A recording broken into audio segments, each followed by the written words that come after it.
Finding shoes when you've got really skinny legs and feet can be really difficult. I've had the same problem myself for many years. My feet are about 3 width sizes narrower than the average guy. So I've had plenty of experience of shoes ripping my feet apart, as I'm sure you will have too. So in this video, I'm going to share my best tips when it comes to choosing certain shoe and boot styles if you've got really narrow feet and skinny legs, so that you can stay looking as stylish as possible and do it in comfort. The first type of shoe that I'd recommend if you've got skinny legs and thin feet is low-cut sneakers. Those in the court style that finish below the ankle normally work really well. They're often quite narrow-fitting, and also they tend to be better than high tops in a couple of ways. If you've got really bony ankles like me, then normally high-top trainers will start to rub more in different areas. But also, if you've got very thin legs, then big chunky high tops can often make your legs look even smaller. I find that for most guys with slimmer legs, the smaller profile trainers tend to look more in proportion. A couple of popular brands that are renowned to fit really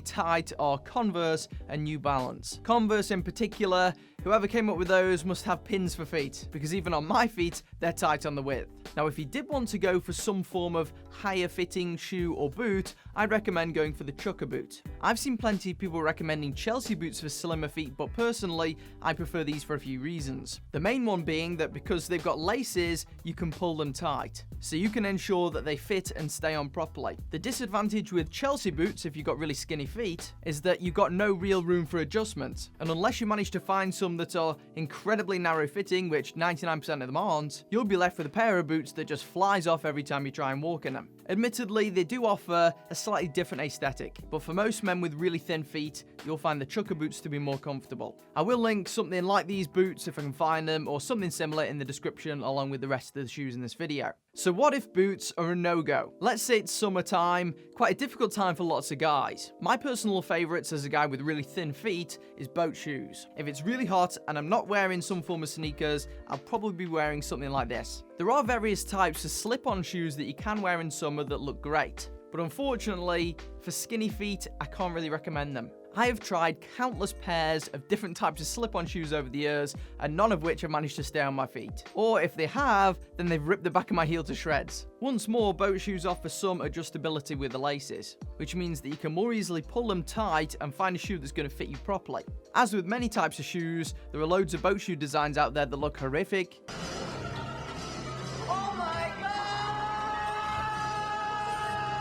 But if you can find one that looks stylish and simple, you can't go wrong. And you'll still have a design of shoe that exposes your feet in some way to keep it breathable. What if you're going to a formal event then? I've got some extra advice I want to throw in here. If you're out shoe shopping for a pair of formal shoes, there's one thing I'd definitely bear in mind, and that is the difference between a Derby and an Oxford lace. As a guy with slim feet, I'd normally recommend going for a Derby lace. This is where you've got the 2 folds of leather that come up from either side that are sort of detached from the rest of the body of the shoe, when compared to an Oxford, which is more all-encompassing. It's kind of one big piece. The reason I recommend the Derby is because the Oxford, unfortunately, you can't really get it much tighter than it already comes. There's no real adjustability to get these tighter, which will often leave you with loads of excess room inside the shoes. With the Derby style lacing, it might look slightly less formal, but there definitely is more room for adjusting these. I find that in most cases you can pull these a lot tighter, and especially when you've got these firm leather shoes, they've got to fit right or your feet are going to be in pain. Also, when you're looking at this type of shoe, consider going for those with an elongated toe box, because if you've got really narrow feet, what you can often do is actually size down as a result, because your narrow feet can somewhat fill that elongated toe box, and then the reduced size will mean the shoe is narrower and better fitting on the width.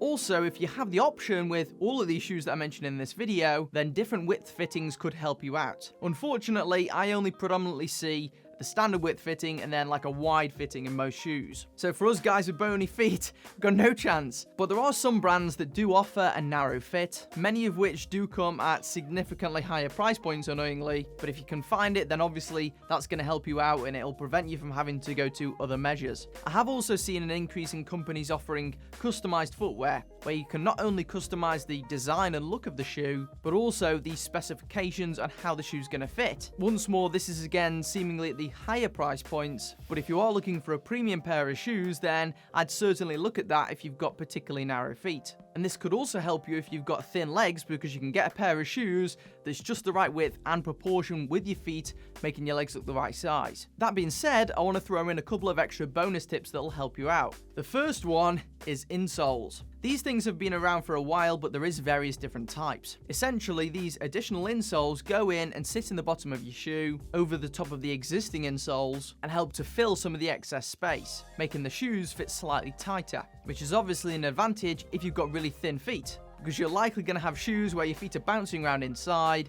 and that's when you end up getting the most blisters. So I'd certainly recommend investing in some of these. You can get loads which are really heavily cushioned and soft. However, personally, I don't actually recommend those. I'd recommend going for some that are slightly more firm, because after years of trying the different types, I normally find that the soft ones just encourage my heel to move up and down, which causes my heel to rub on the back of most shoes. Those firmer ones allow the foot to just sit in place and then move with the shoe, which is obviously better. And consider looking for those that also offer arch support as well. As I mentioned in one of my previous videos, the leather lining on a shoe is also something to look for. You won't typically get these at the lower price points, but these can really add to the comfort of the shoe. Especially if you've got really skinny feet, you're going to find your feet banging against the sides of most shoes. And the leather lined shoes offer a completely different level of comfort to fabric linings, which just erode away and can cause a lot of discomfort. So that's my little roundup of the best shoes for skinny legs and narrow feet. Let me know in the comments if you've got any more suggestions. And if you want to learn about some important signs to look for in shoes that might indicate that they need replacing, check out my recent video in the iCard above. Like if you enjoyed, subscribe if you're new, press the bell as well for notifications. I'll see you in the next one, boys.